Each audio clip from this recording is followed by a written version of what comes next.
ፕሮግራማችን ነው። ድራማው የሚያጠነጥንበትና የድራማው መዳረሻ አስተምሮት ምን ይመስላል የሚለውን ሪቪው የምንሰራበት አዲሱ ቻናላችን ነው። ዛሬ አዲስ የተጀመረውን የመንግስት ልጅ የተሰኘውን የኮሜዲ ድራማ ወደ እናንተ ይዘንላችሁ መጥተናል። የመንግስት ልጅ የሚለው በክፍል 1 የቀረበው የኮሜዲ ድራማን ገምግመን ለዩቲዩብ ቪዲዮ በሚመች መልኩ ወደ እናንተ ይዘን መጥተናል። ቀለል ባለ መልኩና ሳቢ በሆነ ሁኔታ እናንተ እንድትረዱት የ29 ደቂቃ ቪዲዮ ይዘንላችሁ ቀርበናል።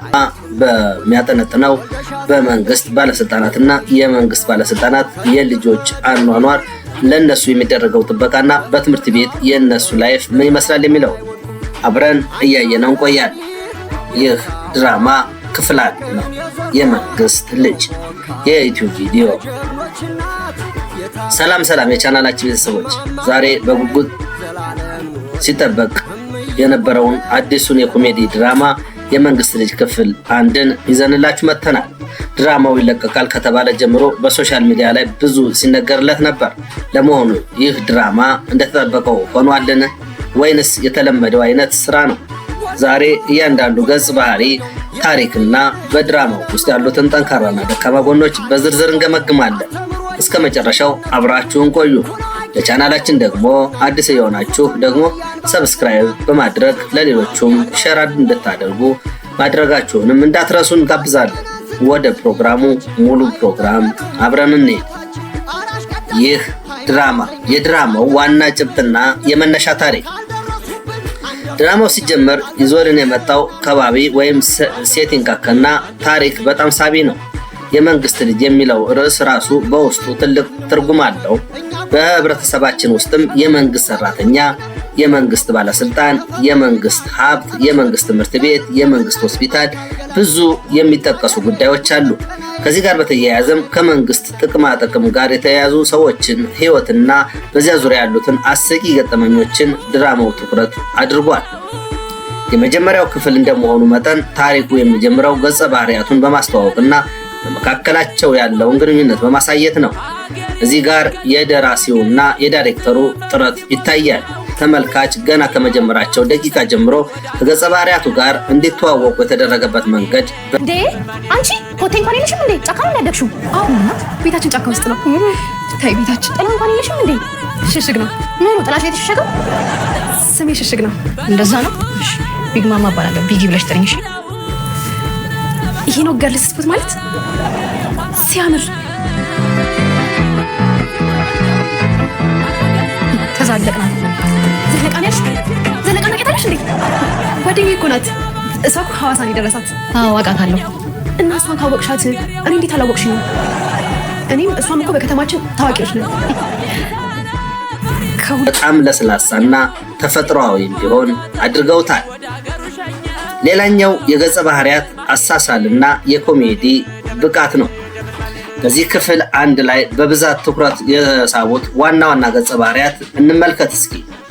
አንደኛው ዋና ገጸ ባህሪ ወይም የመጀመሪያው እይታ የዚህ ገጸ ባህሪ አነጋገር፣ የሰውነት እንቅስቃሴ እና የሚናገራቸው የኮሜዲ መስመሮች በጣም የተመጠኑ ናቸው። ከመጥመጥ ስምንት የተባለው የደመኝታ ቤት ያጠጣል። ይሄ ዝነኛ ህንፃ እንግዲህ ለቀጣይ 4 ዓመታት አብሮ ሊዘልቅ የተመረጠልኝ ገና ዛሬ ልገባኝ ነው። ዝነኛ ስትል ማለት ነው ያው እኔ ልገባበት አይደል እንዴ?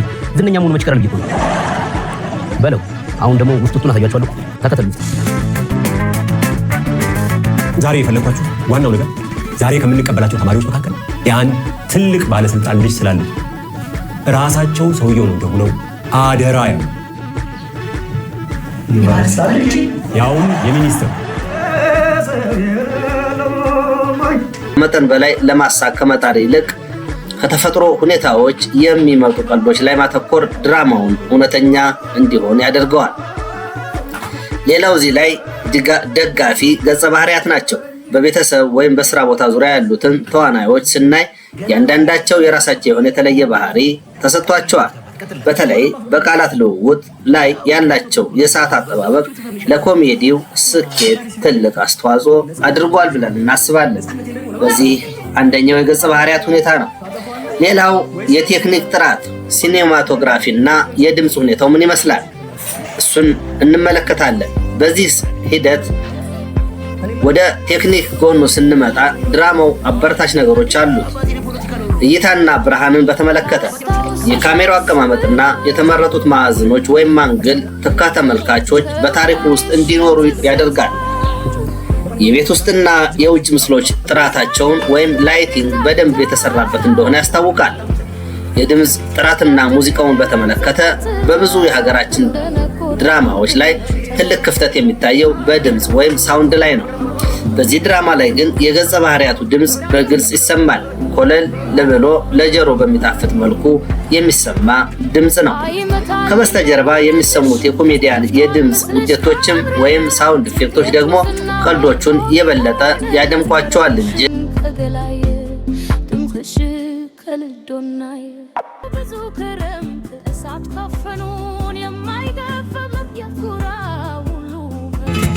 እንግዲህ የቲክቶክ ቤተሰቦች ሌላኛው የዶርማ ባሌ መታለች።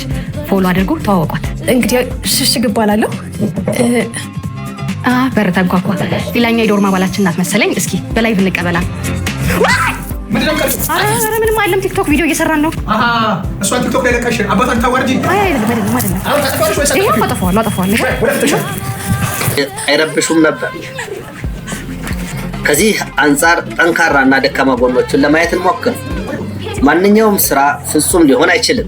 ስለዚህ የዚህ ድራማ ጥንካሬና ድክመት በሚከተለው መልኩ እንደ ማጠቃለያ መስጠት ይቻላል። አንደኛ፣ ጠንካራ ጎኖቹ ምንድናቸው? የመጀመሪያው ጠንካራ ጎን እንዲሆን የሚያደርገው የዚህ ድራማ ከርዕሱ ጀምሮ ትኩስ ቀልዶች ያሉት በመሆኑ ነው። በየቀኑ ከምንሰማቸውና ከተለመዱ ቀልዶች ወጣ ያሉ አዳዲስ የህብረተሰብ ገጽታዎችን የሚነኩ ቀልዶች መካተታቸው ለዚህ ጠንካራ ጎን ነው። ሌላኛው ፈጣን ጉዞ ወይም ፔሲንግ ያለው መሆኑ ነው። ታሪኩ አይንዛዛም። ከአንዱ ትዕይንት ወደ ሌላኛው የሚደረገው ሽግግር አሰልቺ አይደለም። ፈጣንና መልእክት አስተላላፊ በመሆኑ ጠንካራ የድራማ ዘውግ እንደሆነ ያሳያል። ሌላኛው የዚህ ድራማ ወይም የመንግስት ልጅ የተሰኘው የድራማ ደካማ ጎኖቹ ምንድናቸው? የእያንዳንዱ ትዕይንቶች መገመት ይቻላል። ይህ ግመታ በእርግጥ ድክመትን ሊያሳይ ይችል ይሆናል። የተወሰኑ የኮሜዲ ትዕይንቶች ምን ሊፈጠር እንደሚችል አስቀድሞ መገመት ይቻላል። ቀጣይ ክፍሎች ላይ ይበልጥ ያልተጠበቁ ወይም ፕሪዲክሽን ያልሆኑ ሁነቶች ቢጨመሩበት ታሪኩ ይበልጥ ማራኪ ያደርጓል ተብሎ ይታሰባል።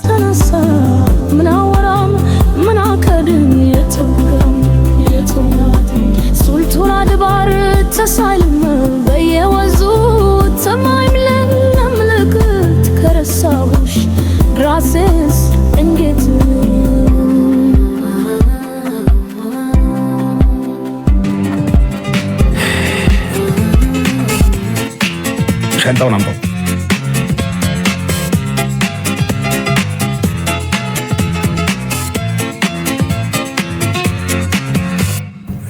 እሷም ተማሪ ነው? አዎ ተማሪ ነኝ። ምን ነው አሁን ገና ተመቻችሁ? ዘገየ። የማታረል ለማግኘት የተመዘገበ ነው። ግን በ21ኛው ክፍለ ዘመን በ40 ዓመቱ የቀን መማር ከባድ አይደለም? አይከብድም። ከ40 ዓመቱ በላይ የሆነ ሰው የቀን አይማር የሚል ህግ አለ? ዶክትሬት በሚያዙት እድሜ ግን ከባድ ነው። ግን ይልቅ እስቲ እርሱን አስተዋውቁኝ እስቲ።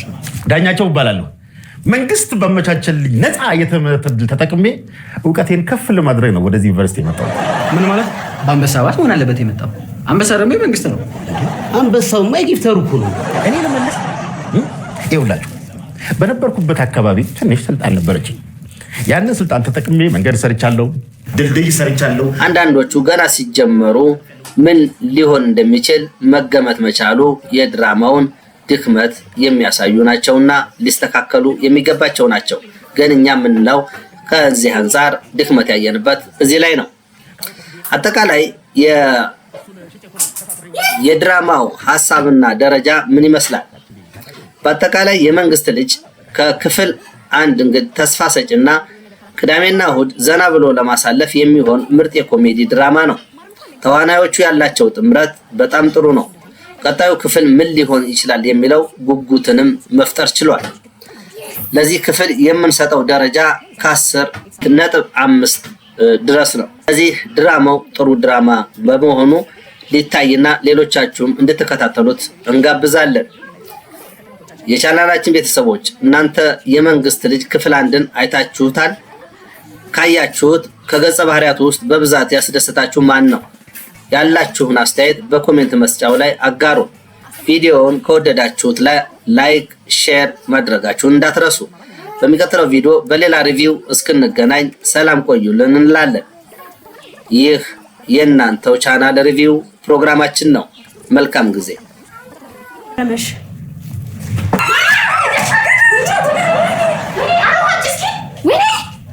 አለሽ እንዴ? ወይ አሁን ምርቃኔን